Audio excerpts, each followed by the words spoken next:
Jerry had a simple trick he used again and again to bring his solos to a climax. Every time he did it, the energy just went through the roof. In this video, I'm going to show you exactly what that trick is and how you can use it in your own solos.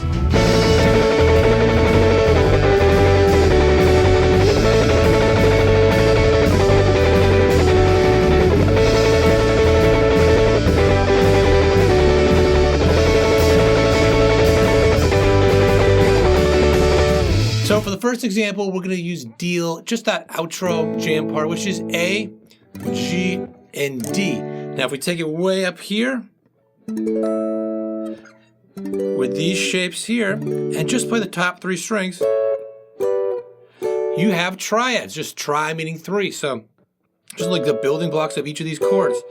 And simply just playing that with this fast strum like that, he would do that all the time. It's just, once you know the shapes up here and you can get the strumming that fast going, that's it. You could just throw that at the end of any solo, anytime you want to just really take it over the top. Whip them into a frenzy in the crowd, right? It's an easy thing to do. So again, you got these shapes right here, but the big trick is you got to get the strumming down. And an easy way to focus on that is to just mute your strings like this and just work on the strumming like this. And it's a combination of moving your arm, your right hand or left if you're lefty, and just slightly moving the wrist. So it's not like big, but it's just. So by using both in combination, it gets you a lot more speed. And you want to just try playing with a track, to build up the speed like this.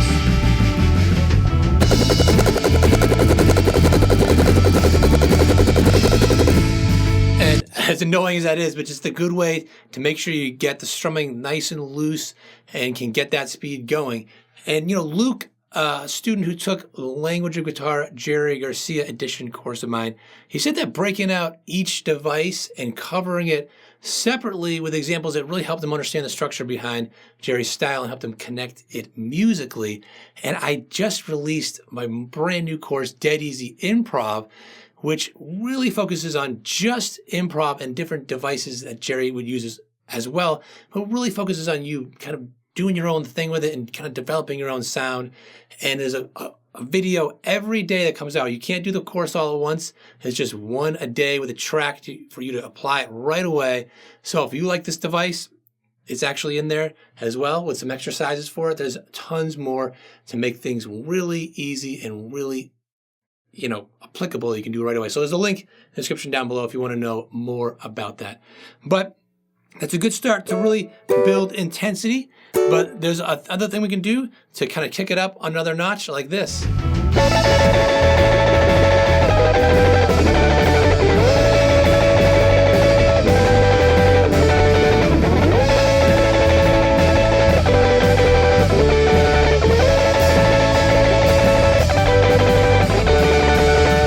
So a good thing to know is once you've got one spot down, you can outline those chords and just take some shapes maybe you might already know, like these right here, and just again, top three strings. Doesn't have to always be top three, but it kind of works nicely, is to just go up to another position. So right up here, which I can't even get this like this, but if you take that bar shape, that E shape right here, just the top three, it's easier to get. And then again, move it down 2 frets, and then here's your D. So it's just the D and the D shape, or top of the C shape, however you want to think of it.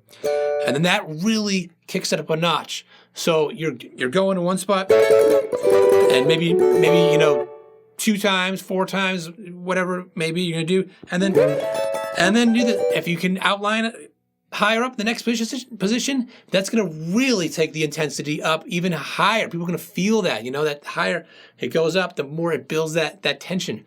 And it's that easy. Now, it is tricky to get this high up. And another thing to mention with no matter what you're doing is to try to mute these other strings if you can. So it looks kind of funny, I have my finger like this, but I like to do that so that you don't hear that too much. And I focus on strumming those top 3 strings, but I might hit other ones. And if you do and you hear a little bit of noise, a little bit of open strings, it's okay. I mean, this is meant to be kind of fast and furious and messy, but I try to keep it as clean as I can. So let's hear another example where we take it to the next level.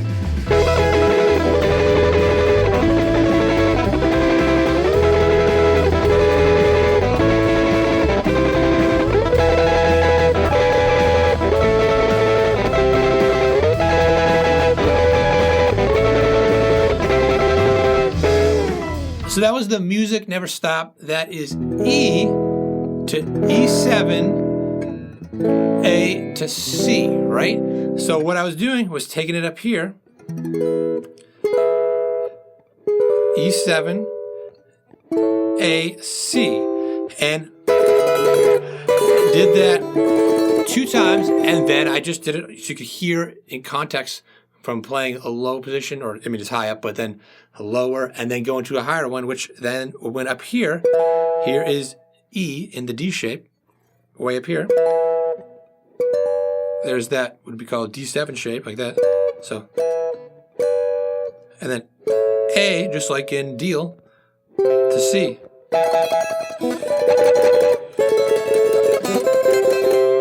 So you can see how you can apply this to, you know, I would say almost any tune. I mean, if it's like a slow ballad that doesn't really rise up in energy, you might not want to do it. It might be a little out of place, but anything that has high intensity, who really want to take it up a notch, it's just a great tool to have in your, you know, kind of toolbox.